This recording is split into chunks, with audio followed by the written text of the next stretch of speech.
Good evening, everyone, and welcome to our regular council meeting of September 27th. I would like to call the meeting to order at 7 o'clock. Under the agenda, we have an addition of 14.1. That would be Cattle Prairie letter of support. And 15.5 under correspondence for information, Alberta infrastructure letter. Is there any other additions? Madam Mayor, administration has no other additions. Could I have someone move the agenda, please? Councillor Jessamine, all in favor? Carried. We have the minutes of September 13th. If there aren't any errors, I would ask that someone move to adopt them. Councillor Anderson, all in favor? Carried. Under my report, I attended the airport task force meeting on September 14th. And the airport task force is sending our RFP for painting the airport on October 21st. He will bring it to council on the 25th to have it ratified. Once that's done, the task force will review paint samples for the polysporadic flooring, which is about $2 a foot, which will cost approximately $60,000 for the airport. We will review that, and we're hoping to have the painting, the kiosks, and the flooring done by March 31st. I attended elected leaders. There is a presentation of slides here from the Alberta Emergency Management Agency, which are the changes to the DRP. So you can look at those. Some municipalities are sending letters to Alberta Health Services to walk back their restrictions that are being placed on people working for AHS. A lot of communities are concerned that there's going to be workers that quit, and that will put a lot of pressure on a system that is already close to the breaking point. I voiced my opinion and asked Neil not to send a combined letter because I wasn't comfortable making that decision without council's approval. So we can send a letter. There is a letter here from Kate Potter, an email, that she talked to Minister Taves and about our discussion at NAIL. And he said they need reliable data to show how many workers in the hospitals would be quitting, so they could review this policy. And he asked that we send letters and messages to him. So, council, it's up to you. What's your wish? Personally, I don't think it's our business to send a letter to AHS to tell them what to do about restrictions. And I really don't think they will do anything about it anyways.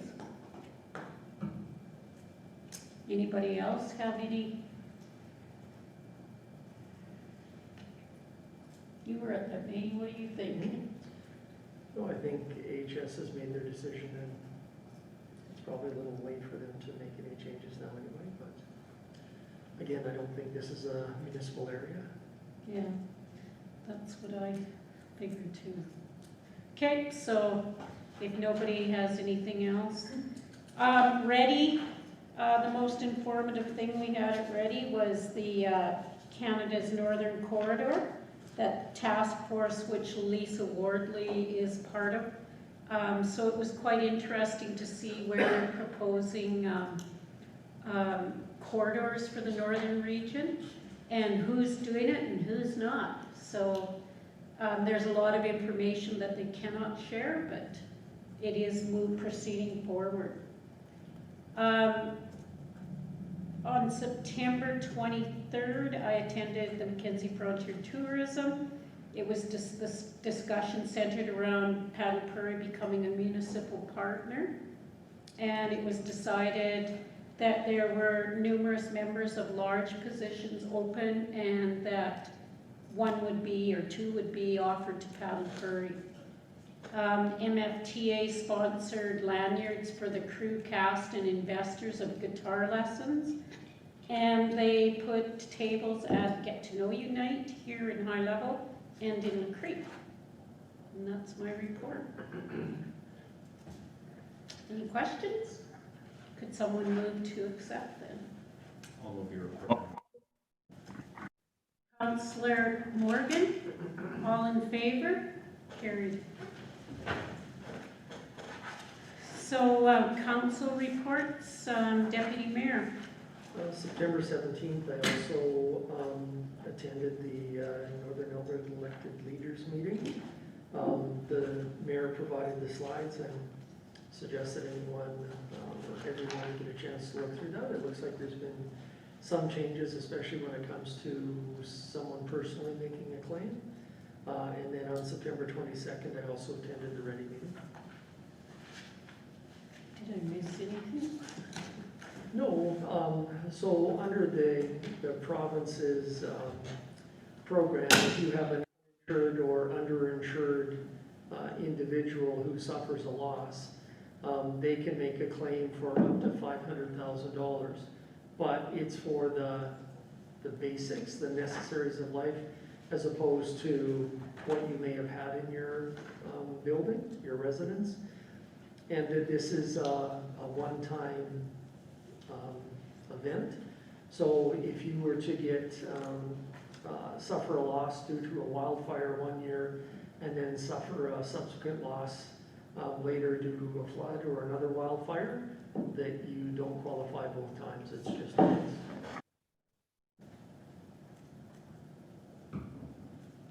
Okay. Any questions for the Deputy Mayor? Thank you.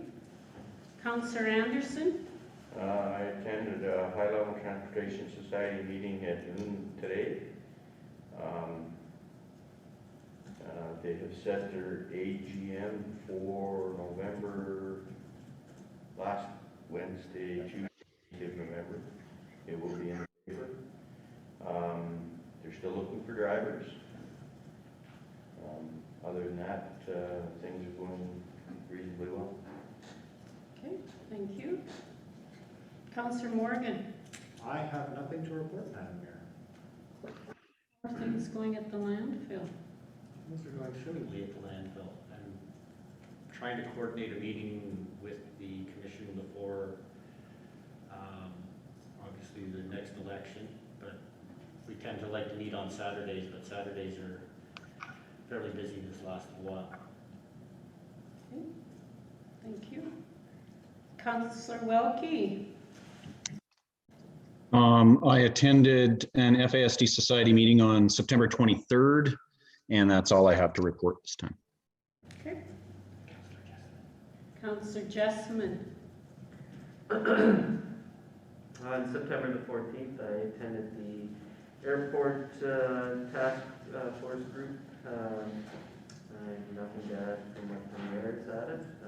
Excited to see things move forward with that. And on the 15th, the High Level Policing Society. Currently, we have 2 vacancies. We're looking to move forward in filling those in victim services. And we have a long-term staff out who hopes will be returning from DVRU unit. And that is it for that meeting. Okay, thank you. Could I have someone move to accept council reports? Deputy Mayor, all in favor? Carried. Council's action list. Is there anything there? Could I have someone move to accept then, please? I'll move to accept. Councillor Anderson, all in favor? Carried. Upcoming events. Madam Mayor, you have before you our first shot at a formatted upcoming events. This will be updated on a regular basis and brought to every regular council meeting. I just noticed, so the sections in blue are the things the town is involved with or sponsoring. The ones in green are the ones that are of a regional nature. However, I just noticed that the first column it disappeared, so the communities they are in is not showing on your package. We'll get that out as a PDF. So mine's all like this. Yeah, your blue one, but your green one's missing my green one's missing the community name. My blue ones are just the month.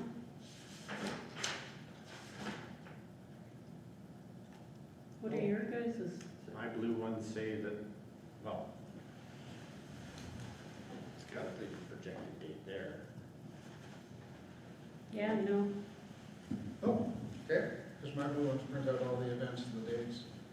We have all the events and the days, but they're not, they don't say the town or they have the venues. Yeah, it says at the top on the title is the town high level upcoming events. Blue. Blue. The blue. And then the green should say regional upcoming events. No. It seems that the first column has been. Okay, well, I don't have regional green. So, yeah. Okay, We'll Councillor get Jess, that fixed for next time. Councillor Jessamine? Just a question about the upcoming events spreadsheet. I really like the idea and but I've noticed that these, like a lot of these events must be pre-scheduled. Is that, yeah. So I'm just wondering, will there be, events like for stuff that is coming up that's outside of these annual events, like something that, like the fair, for example, would they be added onto this? Or? So that would have been, there's a high level section in the non-town events as well. It would say high level, it would say carnival on such and such a date. Yeah. So when we were aware of that, we'd add that into this. Okay, perfect. The other thing there is you'll notice, Madam Mayor, we left a column for council attendance. If there's anything council feels they need to send a member to or want a presence at, be it council or administration, council can let us know that and we can make those arrangements.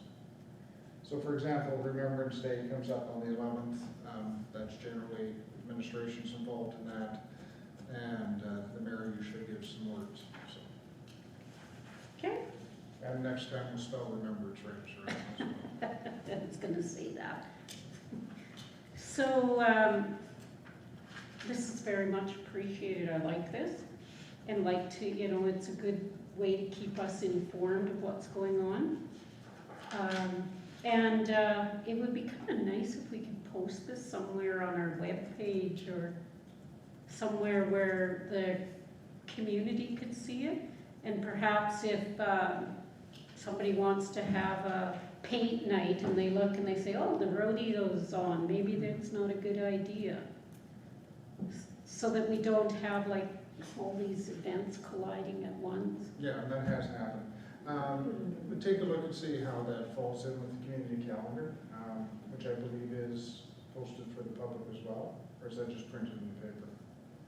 We'll check in and see how that works. We'll let you guys know. Okay, could somebody move the I'll upcoming? move it for information. Councillor Morgan, all in favor? Carried. The capital project,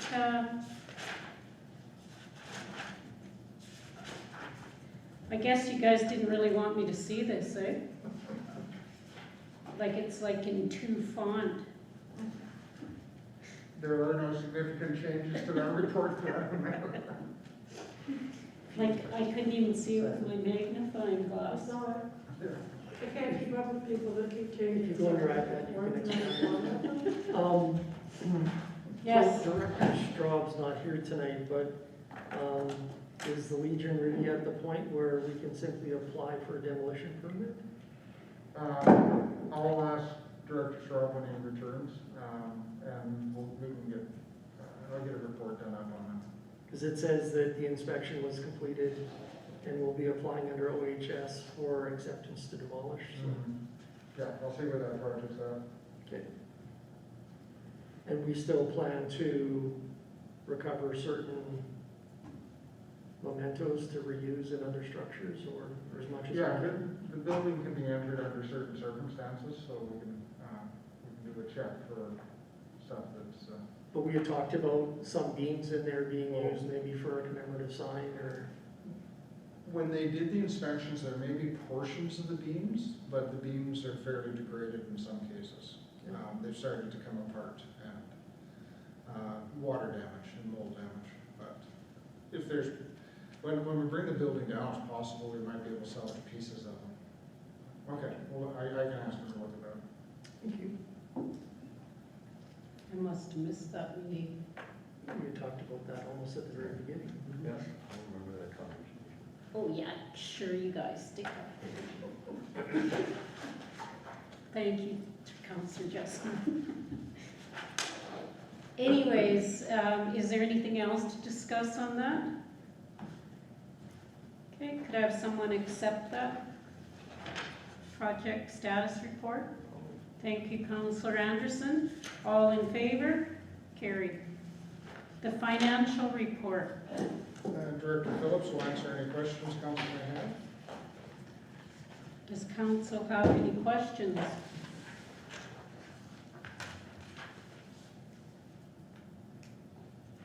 Any update from our DRT?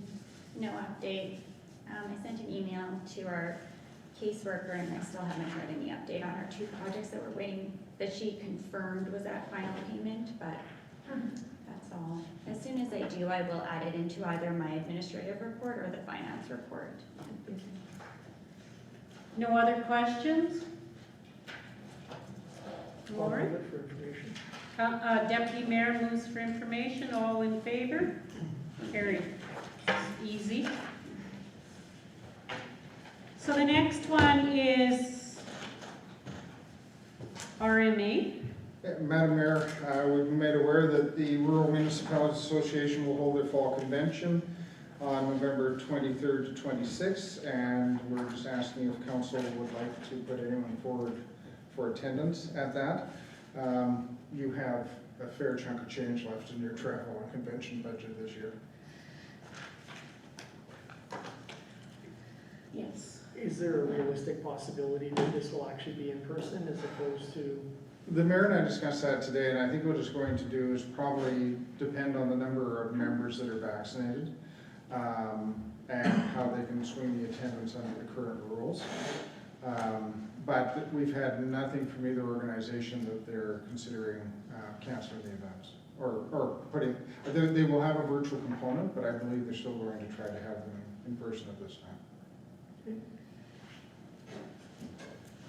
I would like to attend the RMA, but I would like to attend it virtually.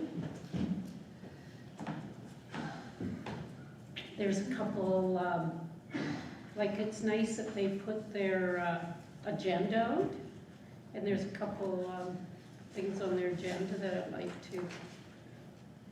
But I don't see anything like AUMA come right out and says we'll have some virtually and some. So if administration could find out. Okay. For certain what their plans are? Yeah. Will do.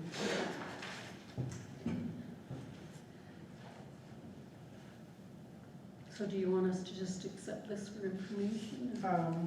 Well, if you give us a motion for the mayor to attend the meeting, Okay. then we can at least pay the conference fees, Or any councillors that Yeah. wish to attend virtually, Sure. or in, if you want to go. I guess the new council will decide. But because it's virtual, or, We don't know, but. We don't oh no, but if our participation was virtual, we could sign up essentially at the last minute, right?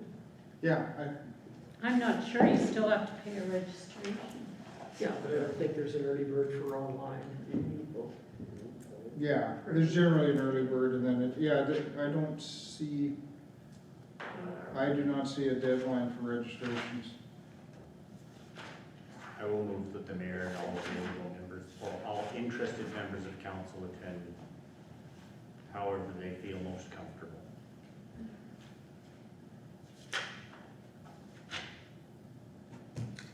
All in favor? Carried. So the next one is the potential to meet with the K Division. Madam Mayor, we received an email from Corporal Mills, the high-level detachment.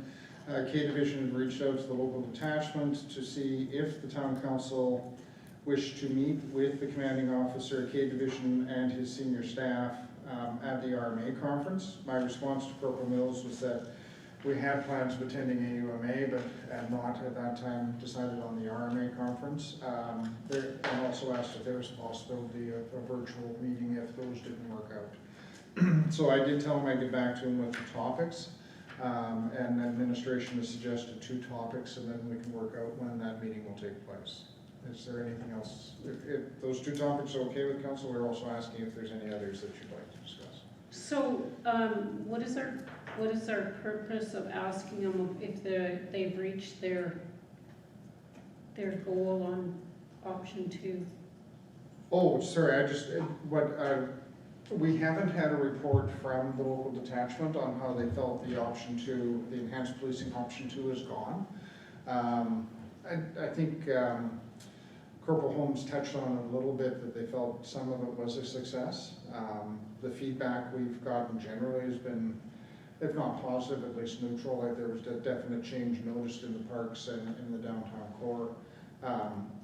So it's just, what is their willingness to continue with that if council were to decide to do that again, use that option next summer for policing in the downtown core? But that doesn't pertain to K Division, does it? It's just an agreement between K us Division, and the no, local K detachment. Division had to sign the agreement. Yeah, but they said there's no limits to option 2 in the literature that I've read. It's just in option 1. Okay. We can remove the item if you wish. Yeah, I think so.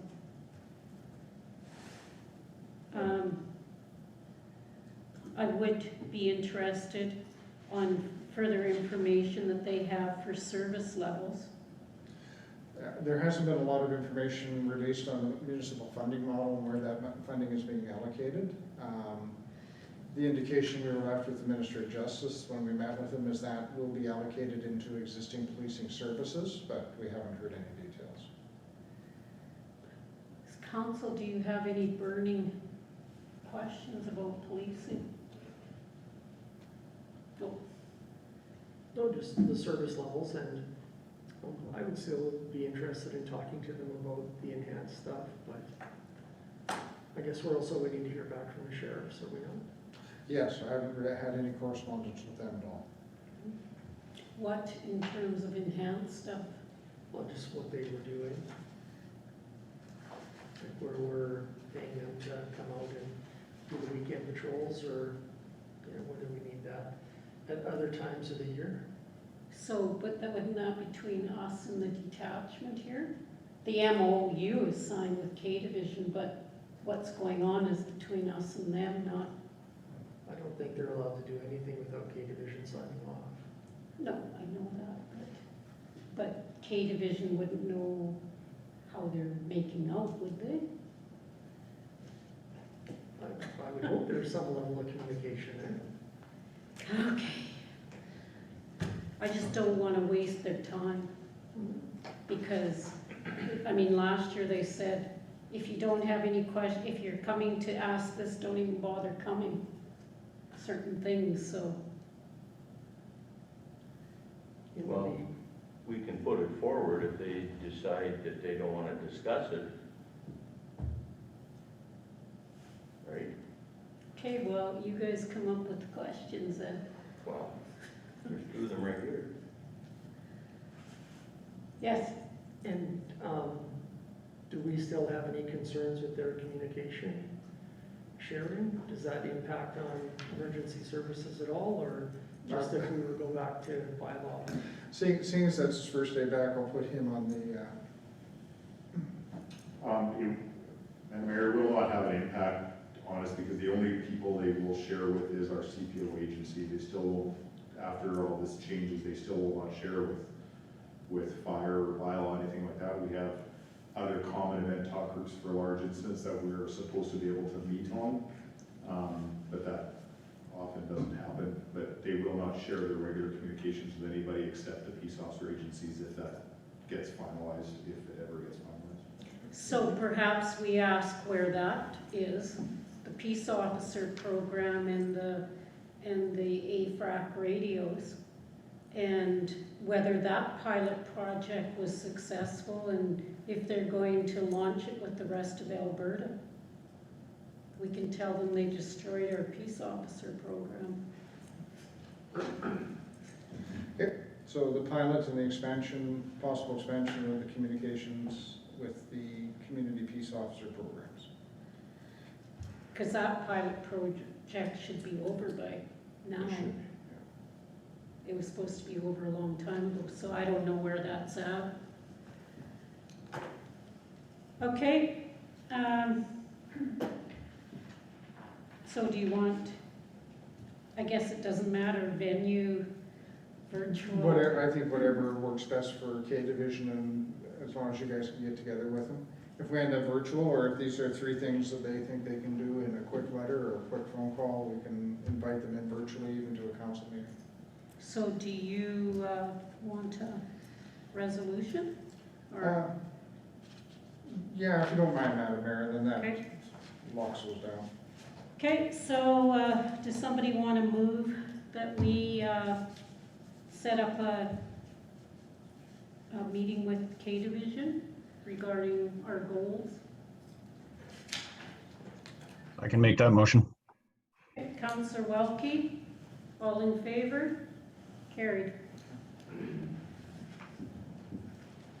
So 13.3 is the library memorandum of understanding. Council reviewed this, the committee as a whole, as a rising report. Director Rolfe will have any, if there's any questions, they can be addressed to Director Rolfe. Council, you reviewed this. Is there any further questions? Could I have someone move the RFP? I will move on alternative 1. It's blank. Oh, sorry. All right, Councillor Morgan moves 1. All in favor? Carried. The Vitalization Grant Program, another rise and report from In the committee of the whole, Madam Mayor, if there's any questions, Ms. Gavin will be pleased to answer them. Any questions from council? Does somebody want to make a motion, please? Madam Mayor, I'll make that motion for alternative 1. Beat you. Councillor Jessamine, all in favor? Carried. 13.5. Madam Mayor, Yes. I will have to recuse myself from 13.5 and 13.6. Okay. If I just exit the Zoom call and come back on. Charles can mute you. Okay. So that you can't hear us. Okay.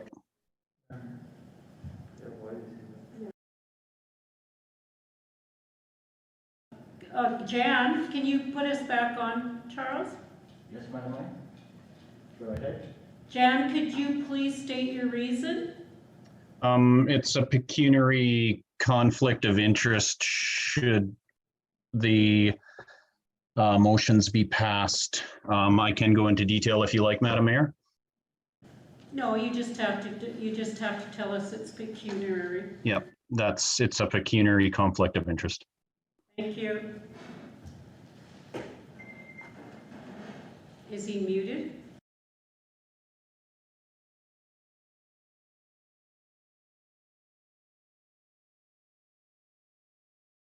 RFD for mandatory vaccination of staff. And this is a rise and report from Committee of the whole, Madam Mayor. Committee of Whole. Is Charles going to present this? If there's any questions, or perhaps Mr. Parsons can give a bit more background on this, because we did have a legal opinion come back. Okay. Could we hear the opinion, please? I will gladly take you through it now. In the RFD, I detailed the full legal opinion received from Brown Lee LLP. Effectively, they're of the opinion that given the continued escalation in the pandemic, and particularly the Delta variant, that this would be a reasonable step to take. They did take us through a progression that they would prefer to see instead of leaping to ultimately termination or anything like that.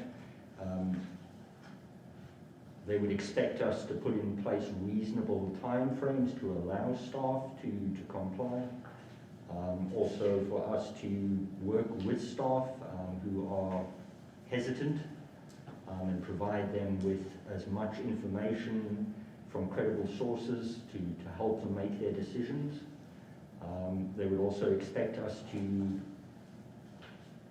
provide an opportunity for staff to provide information that may give them an exemption based on something stemming from a human rights scenario, be that a religious reason or a medical exemption, are the two that they feel are most likely.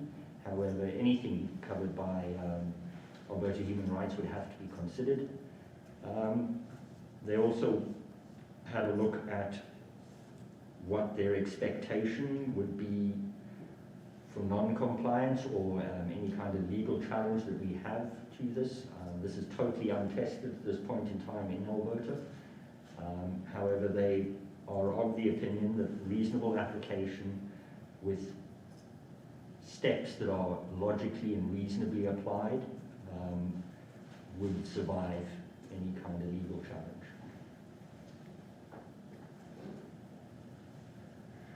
Is any, Councillor Jessamine? We did talk last week about the alternate arrangements and opportunities. That would be part of any accommodation that could be made, reasonably made for staff. Staff who are not required potentially to work on site could work entirely remotely. Staff with medical exemptions would perhaps need to wear additional PPE or subject themselves to regular testing. We would certainly look to accommodate That would any be reasonable step. private testing? Not if it's a reasonable exemption offered under medical. Mhm. We would then have to cooperate with the staff member regarding the costing. If that was not a medical exemption, then yes, the staff member would probably be required to obtain private testing. It does appear that we would be allowed to use the rapid tests for, as this is a regular COVID test, not a contact testing. And we can get those at a much more reasonable price, but that's something we're still looking into. We? The town. What if there's businesses that are opening up that are private? We'd have to look at the cost on those versus what the cost, if they're in the same line with the town, when we might as well use the private sources. We'll have to see what the town would be charged for those tests. I'd hate to see the town commit in conflict with a private business. Yes?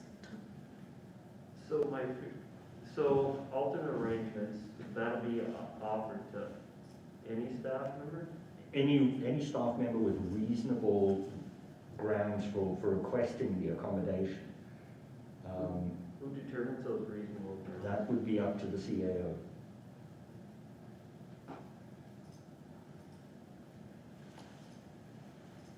Okay.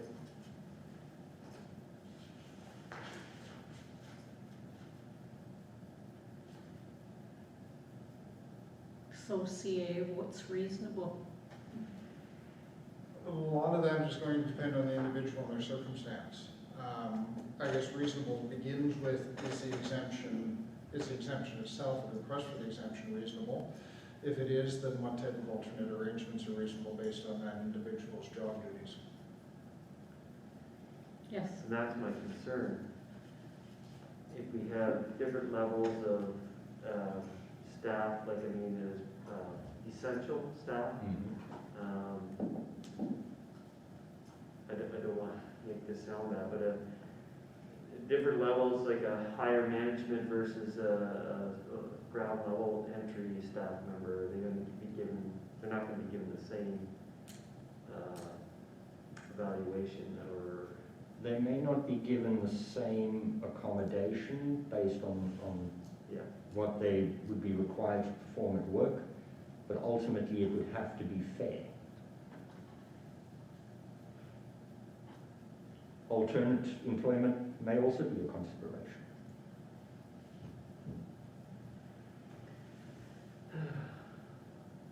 So what about based on religious views? Like where in the Bible does it say you can't? I've done a fair amount of research. I'm not aware of anything that, for any of the religions primarily sort of present in the town of High Level. I'm not aware of any doctrinal problems that any of those religions have with vaccination in general. The vast majority of your more mainstream religions seem to have absolutely no doctrinal issues whatsoever. However, if a staff member brought a religious reason for exemption, we would most certainly look at it. It would not be rejected out of hand based on our current research. We would have to look at it, that specific case. So do we have some specific cases where religion? Off the top of my head, the Church of Scientology is one that does have a doctrinal objection to vaccination. Virtually all Christian faiths do not. The Jewish faith, Islam do not. But those are very general scans of those. We'd have to go into a lot more The depth. Jehovah Witness don't have? Not that I'm aware of, no. Okay. Maybe that's just blood transfusions. Okay. Yes. So this all is impacted by the letter from HS regarding medical first responders as well. That is one of the drivers. It's certainly a large concern. We want to continue to offer the very best service that we can in terms of emergency services to the town of High Level, but we also have to do that safely in terms of the exposure that the staff may have. We also need to be cognizant that if we have a positive case amongst the staff, that we wouldn't want that affecting anybody out in the community. First medical response and AHS have been very, very clear that their expectation is for all of those who are going out on those kind of calls to be vaccinated. So what's the fine line there between town employee and volunteer? There would not be. Correct. We would not have a distinction there. The town recognizes all volunteers on active duty as employees. So the town recognizes them, but what about the province? The province has, as far as I'm aware, always recognized them as employees, but the only time we've ever tested that has been in WCB cases for injury on active duty. Maybe to be a little more specific on, if I may, on the Deputy Mayor's question, because our largest mass of volunteers are our fire department. The fire department's already put in protocols for those individuals who are vaccinated and those who are not. perhaps Director Smith might be able to elaborate on that. But this would eliminate any of that, right? This would make it mandatory. This is, yeah, well, depending again, it's on accommodation. If they don't want to be vaccinated, there are certain calls they would not be allowed to attend to. And actually, that's becoming slimmer and slimmer. Absolutely. Madam Mayor, currently with the Delta variant, our officers have started to limit those who we know are not vaccinated on going on certain medical calls. As of the AHS ruling now, it will be all medical calls. And then limit anybody who limit non-vaccinated firefighters from attending any call where there could be a patient contact. So that would include structure fires where they would be limited to non-contact duties. So they would be going interior and working with patients or dealing with medical motor vehicle collisions, or even they would be basically doing traffic and that kind of thing. They could go to alarm calls, but basically they would be severely limited on their duties as a volunteer firefighter without that vaccination. I would say just add to Rodney's comments, thanks to the Little Red River Cree Nation, the majority of our volunteer firefighters have been vaccinated. We're approaching 90% fully vaccinated in the department. Deputy Mayor? Okay, but if we implemented this policy, all volunteers would have to be, because there's no way to give accommodation for working at home as a volunteer for the fire department, correct? We would have to ask them to take a leave of absence for the duration of the pandemic or until such time as that they are fully vaccinated. I'm just concerned, there's the overall issue of, which direction this is going, but to leave the town unprotected for fires would be like a significant determining factor in my mind.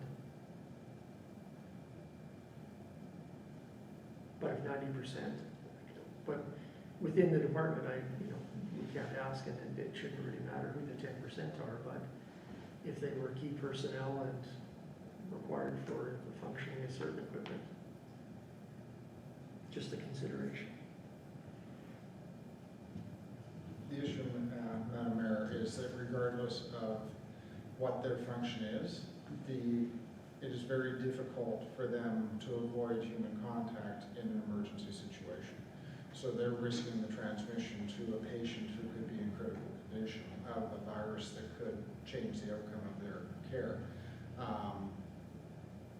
It is. None of this is easy, believe me. This has been long discussions and looking at a lot of implications, but I think the danger to the public of an unvaccinated town employee in certain situations could be significant. Yes. Madam Mayor, just also because of the expectation of Alberta Health Services, we're essentially bound by vaccinating our firefighters at this point anyway, regardless of a town policy or not. So because of the nature of the work that we do, as CEO Casco just said, the ability to completely shield them from patient contact is really hard, so we would be severely limiting the duties of those unvaccinated firefighters following this announcement from AHS. And we're already in fact doing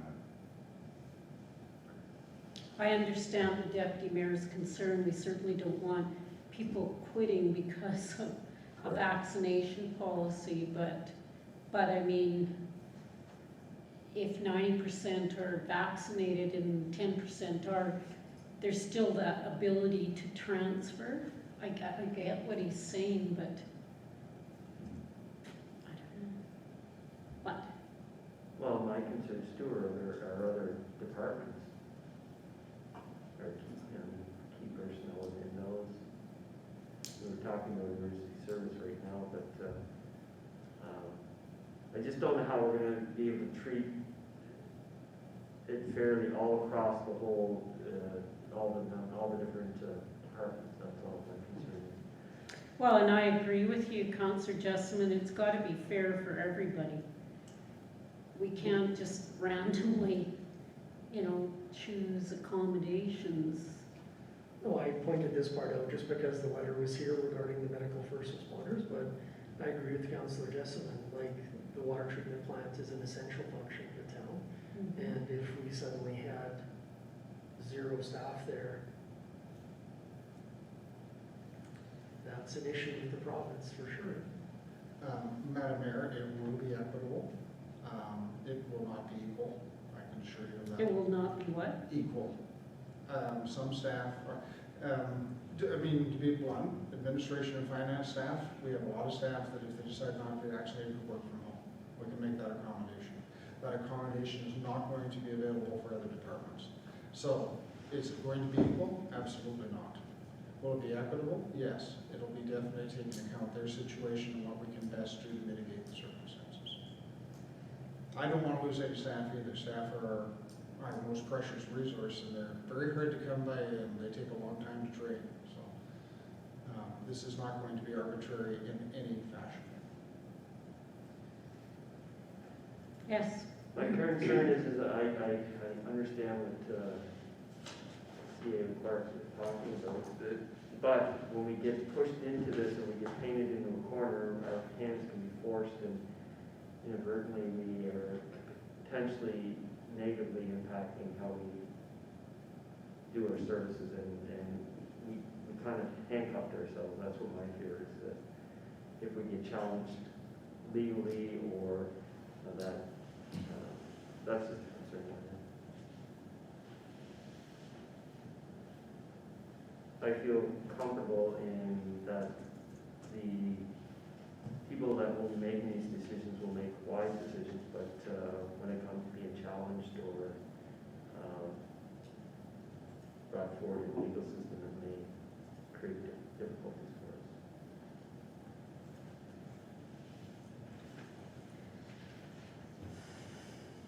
So, council, what's your wish?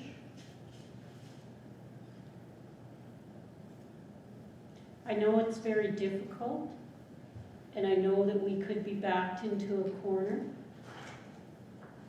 And I'm not going to say that one's better than the other, but this seems to be the way that most businesses, most councils, most areas are going. And it's only for this one virus right now, and hopefully it's only ever stays this one. I would like to see the policy on COVID, but not, like, I mean, it's got to stop. We can't demand mandatory vaccinations of everything. I don't know if COVID's ever going to leave us. So does that mean we never ever hire anybody that's not vaccinated? Like, where does this policy lead us? Yes. Okay, but the medical first responder one isn't just talking about COVID, it's talking chickenpox, hepatitis B, seasonal influenza, measles, mumps, rubella, polio, tetanus, whooping cough, which I think people think are sort of the standards that you get in like grade 2 or something like that, but. Well, and we've all been vaccinated for them. This one is a very divided one. I agree. But I mean, if a lot of people don't get chicken pox because they're in a classroom with kids, so. I don't know what the best answer is, but I really believe we've got to do something.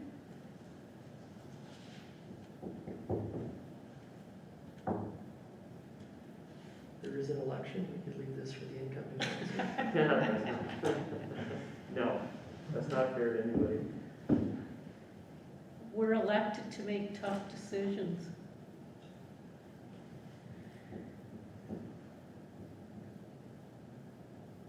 I'm in favor, I'm ready to vote in favor of instituting mandatory vaccination program. Just one more question. Does this mean people that come in and contract to the town of High Level? So when we build our multi-purpose center, every one of those people have to be vaccinated? Yeah.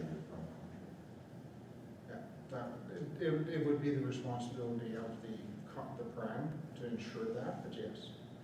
That would mean that, and what might even be more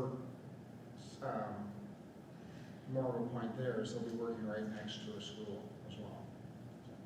They may even have to have criminal record checks in order to. Well, they probably will. Yes, I think right now industry's kind of leading the way in this anyway. I mean, governments and municipalities are behind the industry. I mean, I think, so I'm not too concerned with it. are you making the motion? I'm ready to make the motion. Okay. Is there any more discussion? Okay, all in favor? Are you in favor? Okay. Those opposed? Toker's not going that way? Nope. Wait. All right. Thank you. The next one is the restrictions exemption program. Madam Mayor, this was also a rising report from the committee of the whole. If there's any questions or further clarification, Director Wall would be happy to answer your questions. So is it true that you can change the name on those pieces of paper? Yes, but it's against the law, basically, so there's a lot of things you can do that are, you're not supposed to be changing the names. Passport. Yeah, well, you can't change the name on a passport. This you can just go on the... It's not a PDF passport. Is there any questions about the exemption? This is a rise and report from Committee of Whole. Does somebody want to make a motion then? I'll move that. Councillor Morgan? All in favor? Carried. All right, you can unmute Jan.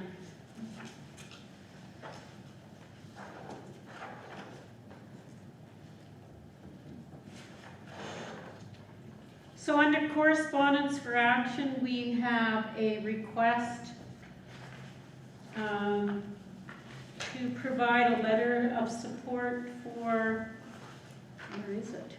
Extended, yeah,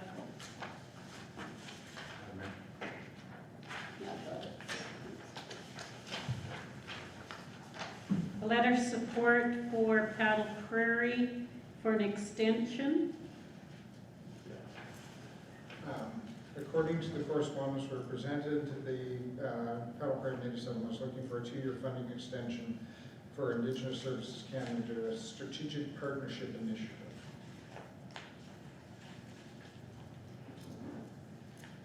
What does that mean? It appears, so just to clarify for council, we received this request through a third party who was at a meeting with Paddle Prairie and was asked to try to gather letters of support on their behalf. Sandra did try several times last week to get a hold of the mini settlement and was unsuccessful. We wanted to clarify what it is. My understanding is they are doing a strategic plan on possible resource and economic development for the mini settlement. And they've received funding through Indigenous Services Canada for that. It appears, but they require an extension because they have not spent the money, or all. Yeah, so they had a strategic planning session, an economic session, where Reddy and some businesses went and hosted different events, or different workshops. And they initially, Reddy was going to supply them with the funding, but I think they got funding through ISK, didn't they? So they probably have not used their entire ISK portion, and they're looking to do more gathering of data and information and everything. So this is just like asking them for us for a letter of support to extend it. It would be good to know a little bit more about what that extension is for, to write the letter. Like, I have no problem writing the letter for an extension of money. We can contact, if the council doesn't have an objection to supporting Paddle Prairie in their efforts, we can we'll definitely continue to try to make contact with them. And, Maybe phone Jonathan yeah. if you can't get a hold of Mandy. And I have his number if you need it. No, I have Jonathan's number. Okay. So does council have any issue with the letter of support? I'll move that council direct administration to provide a letter of support in accordance with the Powell Prairie requirements. All in favor? Carried. The following are letters to, a lot of communities are a bit afraid that we're gonna have to pay this retroactive pay to the RCMP. I'm wondering if we shouldn't write a letter just to, Well, if you want, Madam Mayor, we can probably clarify if the town of Highland was responsible for any of that. Right at this point in time, we pay no policing costs other than those through the municipal policing fund to the province. When that fund went in place, our agreement under the enhanced policing was absorbed by the province and completely taken over. So as far as I can determine, there is no cost to that increase to the town unless the province decides to try to pass those costs off. And yeah, it would be nice to know because they're gonna have to give $20,000 to how many members, so they'll probably try to equally split it between all the municipalities. What does the rest of council think? I would think that this is more of an issue for municipalities that actually pay, so what is it, anything over 5,000? That they would be at a greater risk of having the province come back and say, we've retroactively amended our agreement and your portion is now this. Yeah. But I agree with the CAO that given that we don't have such an arrangement because of our population, that we're likely not at risk.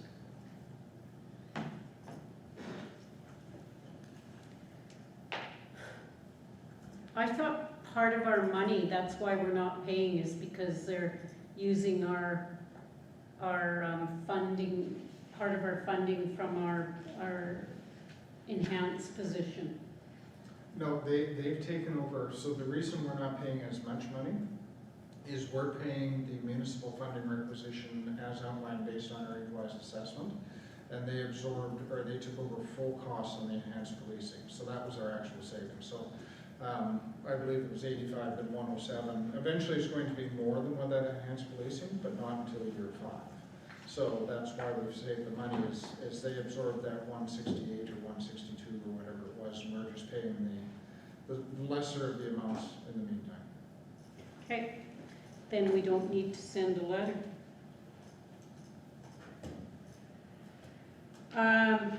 And the last one is from Alberta Infrastructure that you just received. Council, this is about the Footner Lake water supply. Apparently they've secured funding to completely overhaul and modernize the water system out at Footner Lake.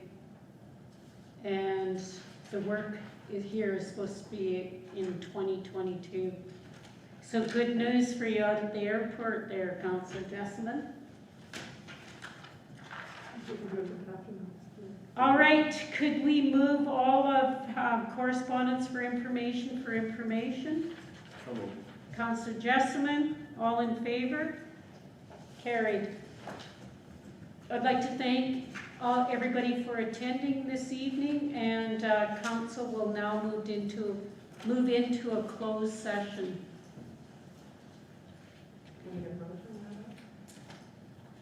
Oh, yes. Could I have a motion to move in, please? Councillor Morgan, all in favor? Carried.